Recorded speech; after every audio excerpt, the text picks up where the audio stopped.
Hello, hello! My name is Callista, and welcome back to Dragon Age Origins. In the last episode, Marnie was exploring Castle Cousland, trying to track down her brother. Now, before we resume the search, I realised that there was a book that I had missed in the last episode. Let me just grab that. The Chant of Light, the Blight. Very interesting. No matter their power, their triumphs, the mage lords of Tevinter were men and doomed to die. Then a voice whispered within their hearts, "Shall you surrender your power to time like the beasts of the fields? You are the lords of the earth. Go forth to claim the empty throne of heaven and be gods." In secret they worked, magic upon magic. All their power and all their vanity they turned against the veil until at last it gave way. Above them, a river of light. Before them, the throne of heaven waiting. Beneath their feet, the footprints of the Maker. And all around them echoed a vast silence. But when they took a single step toward the empty throne, a great voice cried out, shaking the very foundations of heaven and earth. "And so is the golden city blackened with each step you take in my hall. Marvel at perfection, for it is fleeting. You have brought sin to heaven and doom upon all the world." Violently they were cast down. Violently were they cast down, for no mortal may walk bodily in the realm of dreams. Bearing the mark of their crime, bodies so maimed and distorted that none should see them and know them for men. Deep into the earth they fled, away from the light. In darkness eternal they searched for those who had goaded them on, until at last they found their prize. Their god, their betrayer. The sleeping dragon Dumat. Their taint twisted even the false god, and the Whisperer awoke at last, in pain and horror, and led them to wreak havoc upon all the nations of the world. The first blight. From Threnodies 8. Very interesting. Glad I didn't miss that. Now then. I think I want to explore the courtyard first. And then I'm going to head back up the way I came. Any bows? That's really what I'm looking for here. A pretty gemstone, but not a bow.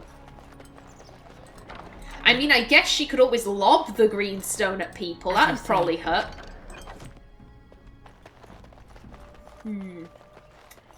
So that leads back into the main hall.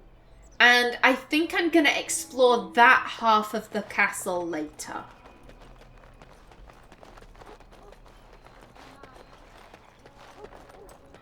What's in here? Just seems to be some kind of guard barracks.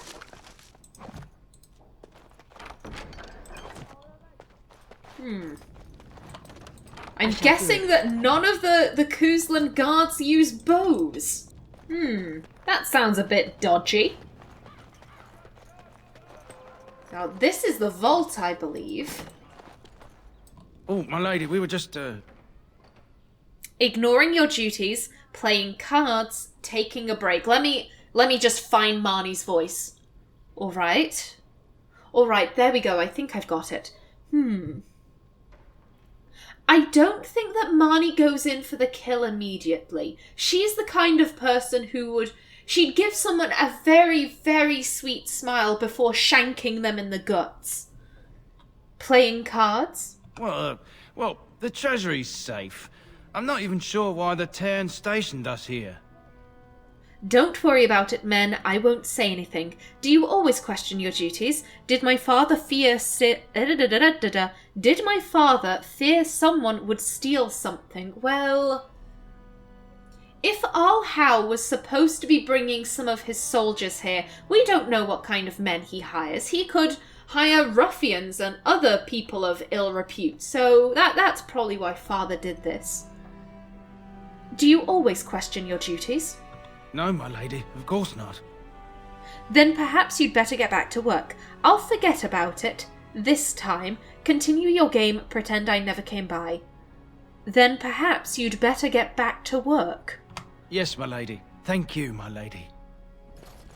That's right, scatter you two. Marnie would be very displeased with what she saw, and I'm just gonna say that those two guards should be very careful with their drinks for the next couple of hours. I mean, there's so many things in the kitchen, you never know what might get into your drink. There you are. Your mother told me the Terran had summoned you, so I didn't want to interrupt. Ooh.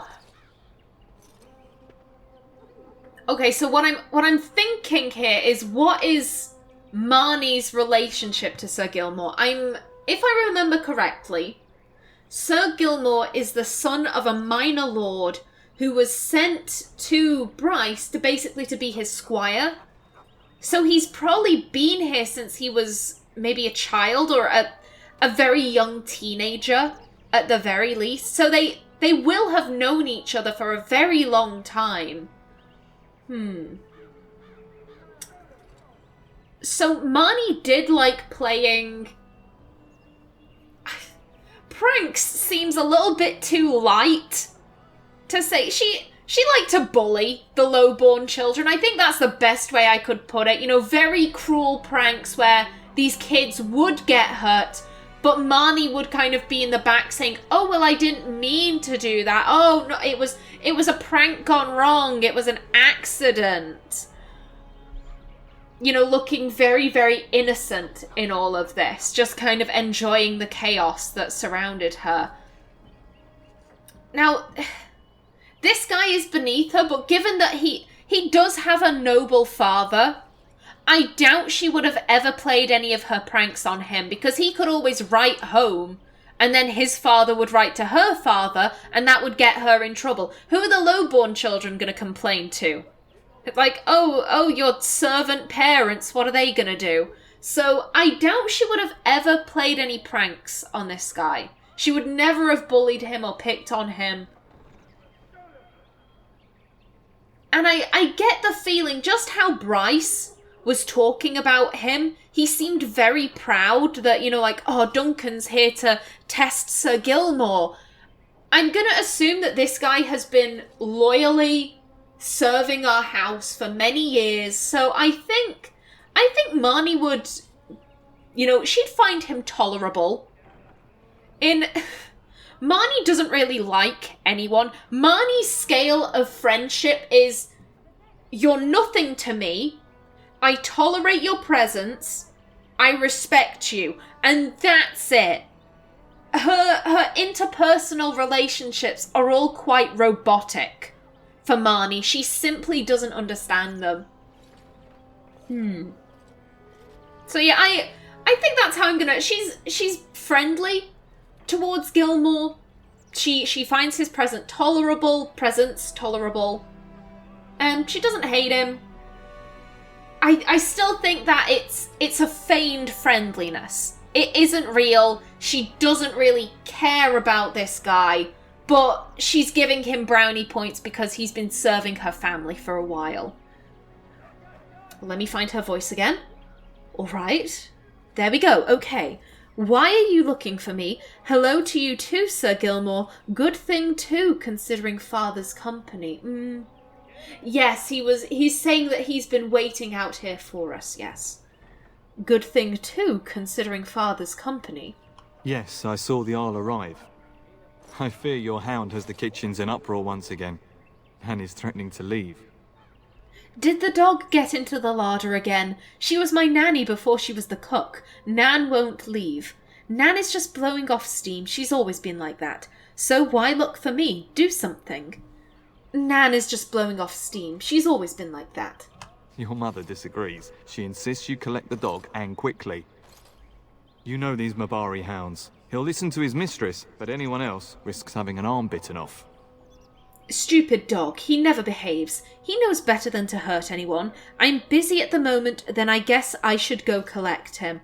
Ooh. Number 4. Definitely. Marnie views her Mabari as a prized possession. Yes, possession, not a living thing. And I don't think she'd trust anyone else with him. Then I guess I should go collect him. That would be wise, before Nan tears down the walls. You're quite lucky to have your own Mabari warhound, you know. Smart enough not to talk, my father used to say. Of course, that means he's easily bored. Nan swears he confounds her just to amuse himself. At any rate, your mother would have me accompany you until the matter is settled, shall we? To the kitchen, then. I need to talk to my brother first. I don't need you to follow me around. Where is my mother exactly? Yes, Eleanor has been mysteriously absent throughout today. Where is my mother exactly? She was entertaining Lady Landra and her son when I left her. Perhaps in the atrium? Before we go, my lady, might I beg a question? I've heard from several people that a Grey Warden is here. Is that true? Yes, it is. His name is Duncan. I met him. You sound quite excited. Yes, it is. Then, is it also true that this Grey Warden was asking after me? He intends to test you for recruitment. I'm not certain. Maybe. I really don't have time to gossip, Ser Gilmore. I see no reason to keep this information from him. It doesn't benefit us in any way. He intends to test you for recruitment. Maker's breath. Are you certain? Can you imagine me, a Grey Warden? It would be everything I've dreamed of. Of course, I shouldn't get ahead of myself. Pardon my outburst. I think that Marnie would like to carry on that conversation, actually. She's kind of... I don't know if intrigued is the right word. Just how excited, like, oh my god, me, a Grey Warden, this is amazing. And I think she's kind of thinking, is it amazing? Is it worth all of this excitement? We really should go after your hound, my lady, before he does something worse. Do you know much about the Grey Wardens? Why aren't you marching with our men? I really don't need you to accompany me, you know. Tell me about yourself, Ser Gilmore. Let's keep going.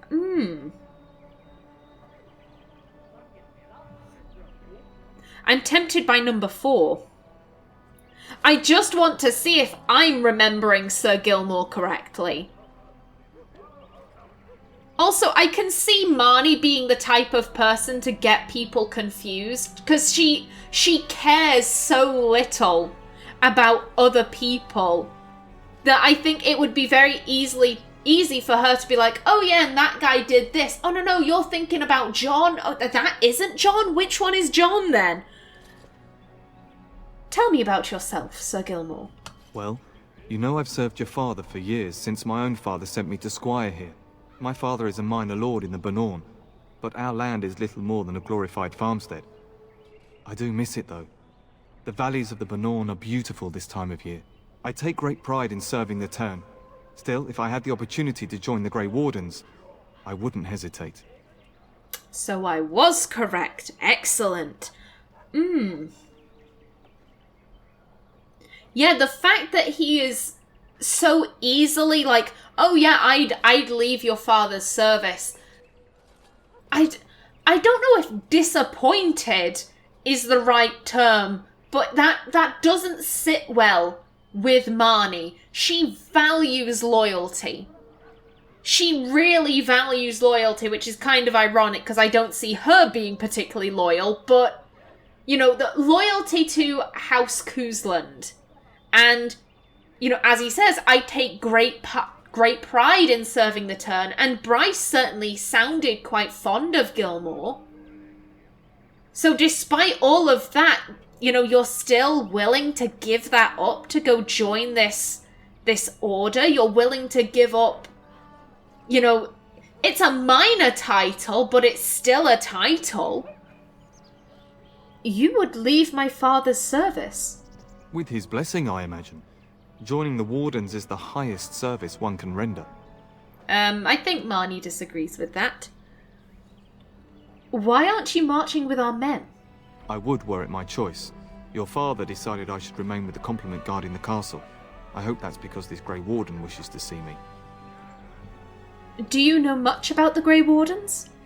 Only what everyone hears. I never expected to actually see one. So few of them are here in Ferelden. Are Grey Wardens really as skilled as the legends say? I hear they only recruit the most skilled. It'd be disappointing if that wasn't true. Have you ever seen Darkspawn? Never. You hear about Darkspawn attacking homesteads and travelers, but I thought they were just stories. What happens if the Grey Wardens recruit you? I only know that once you become a Grey Warden, your old life is over. There's no going back. Let's talk about something else. As you wish. But what if the Grey Warden tries to recruit you? Have you thought about it? He assured my father he wouldn't recruit me. Why would he recruit me? I wouldn't want to become a Grey Warden. I wish he would recruit me. I really don't know how I feel about it. Yes, Marnie was very clear. She has absolutely no interest in the Grey Wardens. I wouldn't want to become a Grey Warden. I suppose you have many other options. Me? I would give anything to be recruited. Let's keep going. Of course, my lady. Lead on. Yeah, Ser Gilmore has just, decreased his position in, Marnie's list of tolerable people. He's gone down a couple of places since revealing, like, oh yeah, I'd happily leave your father's service. Good evening, my lady. Good evening to you too. And here we have the library. How lovely. I'll get to Aldous in a minute. I shall do it. History of Ferelden, Chapter 1. Ferelden, as we think of it now, did not exist before the Exalted Age. Instead, the valley was divided up into dozens of old Alamari clans. They warred constantly with one another over land, honour, the allegiance of the freeholders, and on one notable occasion, the name given to a favourite Mabari. And then, in the 33rd year of the Exalted Age, Calenhad Therin became Tern of Denerim, and everything changed. Most of what we know about the founding of our nation comes from old songs that the bards passed down throughout the ages. The songs are filled with wild exaggerations and outright lies, but this hardly differs from the scholarly papers of some of my contemporaries. There is no agreement among poets or scholars on how he did it, but Calenhad gained the support of the Circle of Magi, and they crafted for him a suit of silvery white armour that, by all accounts, repelled both arrow and blade. Calenhad led his army across the valley and captured Redcliffe, one of only 3 men who ever successfully laid siege to that fortress, and presented himself to the bands of the Landsmeet as their king. The poets tell us that every lord knelt before Calenhad without question. The fact that he attended the Landsmeet surrounded by ash warriors and loyal mages of the Circle is generally omitted from the ballads, however.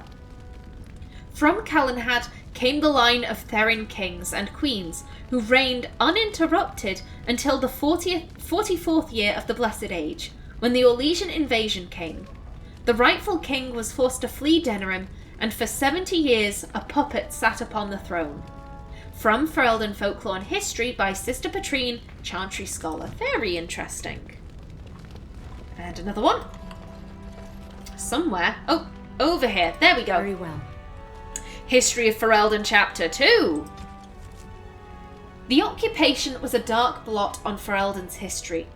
Our people, who from time immemorial valued their freedom over all else, were forced to bow to Orlesian rule. The Empire declared our elves property and sold them like cattle. Chevaliers routinely plundered freeholds of coin, food, and even women and children, and excused it as taxation. And for 70 years no landsmeets were held, for the imperial throne had declared our ancient laws a form of treason. King Brandel was one of those who escaped.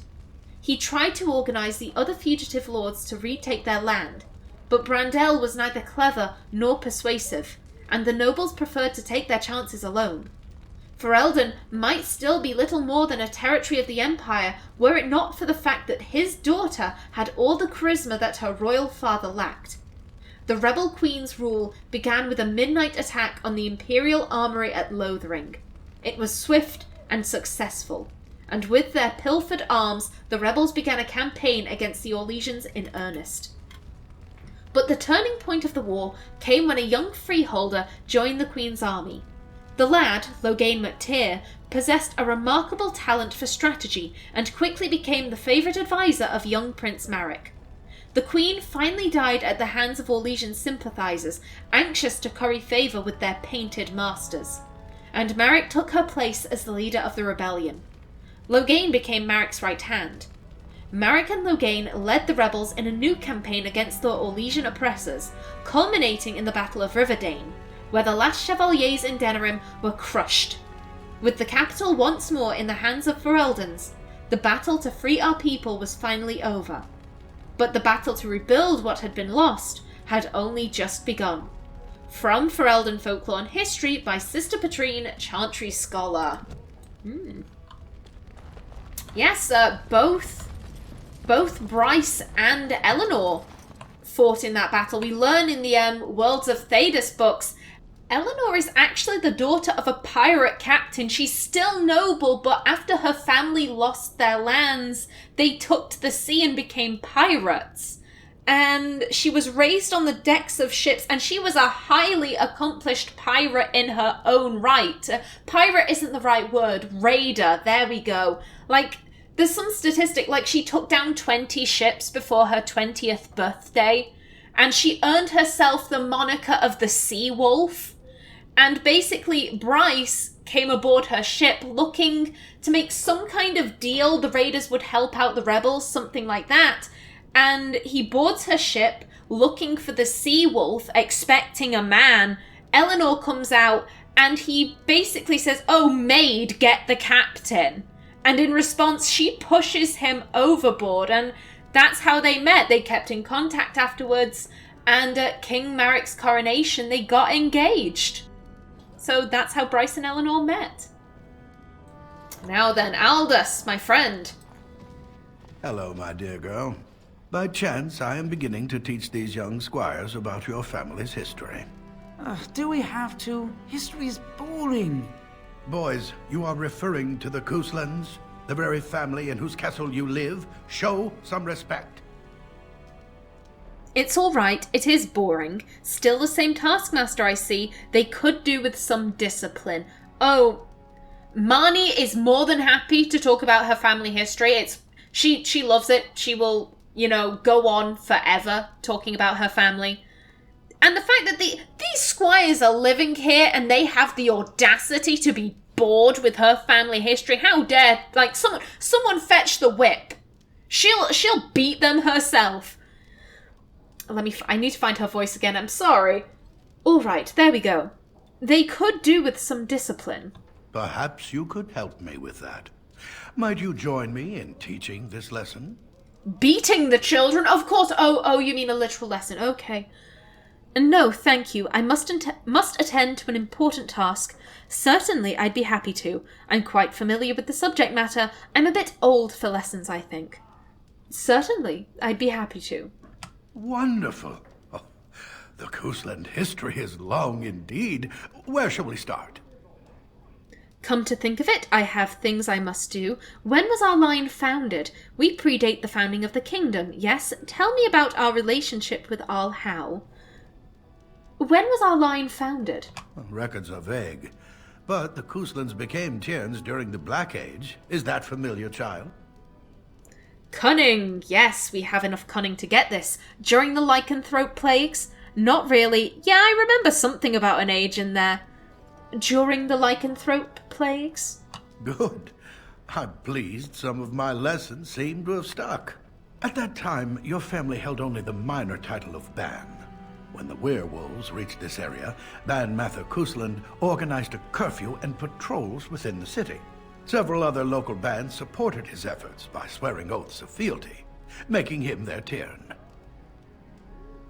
We predate the founding of the kingdom, yes? Well, I'm glad some of my lessons don't disappear into that yawning chasm between your ears, young lady. I don't advise insulting me, old man. I'm doing the best I can. Your lecturing does lead to yawning. It's your skill as a tutor, of course. Ooh.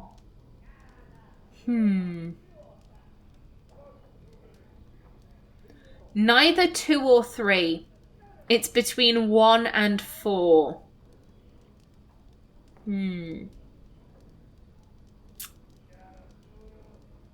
Here's my thinking. This man has a respected position in the castle. That's the thing about Marnie, is that she punches down. She will never go up against someone who is of equal respect in the castle. That's how I'm gonna word it. Obviously, Marnie doesn't view this guy as, being her equal, but she knows that her parents value him, that sort of thing. Like I said, she would never have picked on Ser Gilmore. He's highborn, but she is more than happy to, pick on the lowborn children. Who the hell are they gonna go and speak to? If she threatens him, he is gonna go straight to her parents. So again, she's giving him a very sweet smile, and she's saying this very, very in a very lovely manner, but internally she's thinking, I'm gonna tear your throat out. I want to slit your throat and watch you bleed out in front of me. How dare you talk to me like that? I am Marnie Cousland. I will not be spoken to in such a manner. I imagine maybe her hand is shaking a little bit, just how dare he? It's your skill as a tutor, of course. If I were truly a skilled tutor, I suspect I would not encounter such insouciance amongst my pupils. You can look that up later. At any rate, your family has held the Tourneur of Highever since before King Callan united Ferelden. In fact, Tierna Elathea Cousland battled Callan to maintain Highever's independence. We opposed the king, and Callan let us keep the Tourneur. I suppose we lost. Callan letting us keep the Tourneur is surprising. If Marnie were in Callan position, she most certainly would not have. And Callan let us keep the Tourneur? Callan wished to unite Ferelden, not conquer it. After Elathea's men were defeated, Callan asked her to swear fealty. The boulder where they held council still stands today as a memorial of that event. We opposed the king? The Couslands are ardent royalists now, but at that time, Callan was unknown and considered dangerous by many. When Callan's army reached Highever, Tierna Elathea led the local bands against him. Obviously, Callan won. Tell me about our relationship with Al-How. The history between the Couslands and the Hows reaches back to the Orlesian occupation. Go on. When did Orlais occupy Highever? Spare me the war stories, please. When did Orlais occupy Oder? When did Orlais occupy Highever? During your grandfather's rule. Of course, Orlais found it difficult to hold these lands. During the rebellion against Orlais, several battles were fought near Highever. The port village of Harper's Ford was the Tourneur's center. Its Arl was Tarleton Howe. Though nearly 90, he was still as sharp and bitter as cheap ale. Your grandfather openly supported the rebellion, but Howe sided with Orlais. Your family was forced to seize Harper's Ford before it was all over. But my father and Al-How are old friends. We fought the Hows, as was our right. The Hows are our vassals. Unfortunate, but we couldn't lose Harper's Ford. Yes, the Hows are our vassals. They should be loyal to us. If they were stupid enough to disagree, then them losing their territory is their own fault. As was our right. The Hows are our vassals. True, but if you expect to rule simply on writ, you'll find yourself ousted by a coalition of angry Arls. The Hows eventually joined the rebellion, when all of Ferelden united behind King Merrick and General Loghain. Just as now we united behind Merrick's son, King Callan, to fight the Darkspawn. Time to end the lesson, I think. Thank you for indulging an old man. Does that mean we have to listen to you now? Silence! I will not have you two becoming smart-mouthed hooligans. Perhaps you should go. I doubt they need any more distraction. I'm just going to settle in here and apparently just talk to myself for all the good I'm doing. That's myself all this one. Do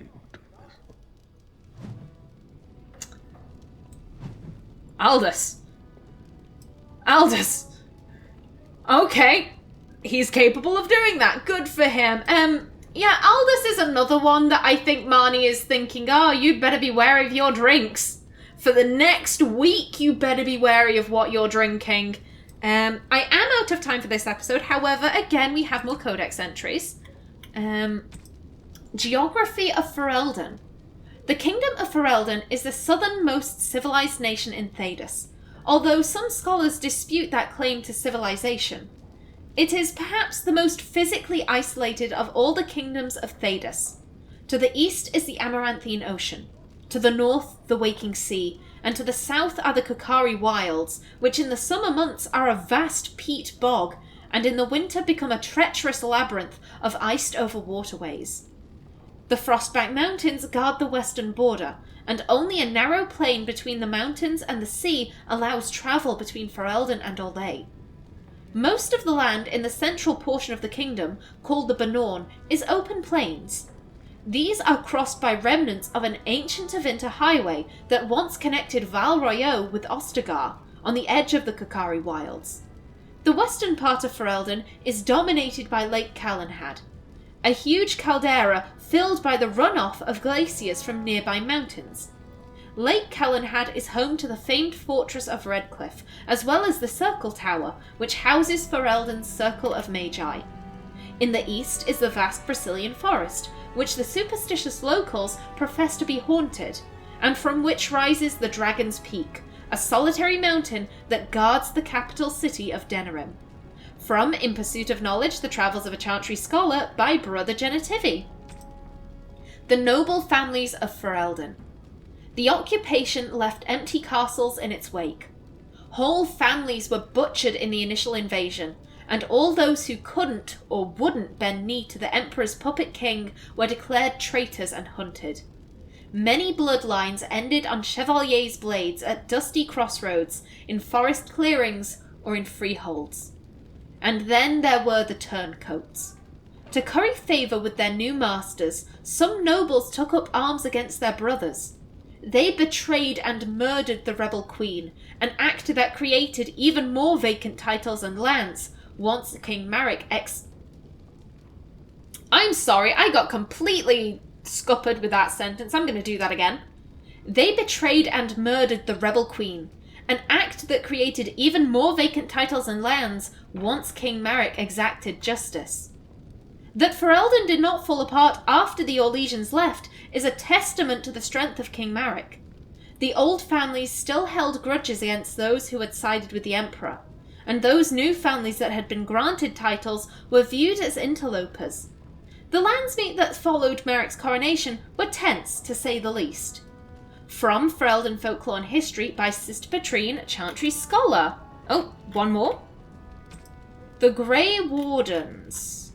Yes, we read this in the Dwarf Commoner origin, so I'm going to leave that.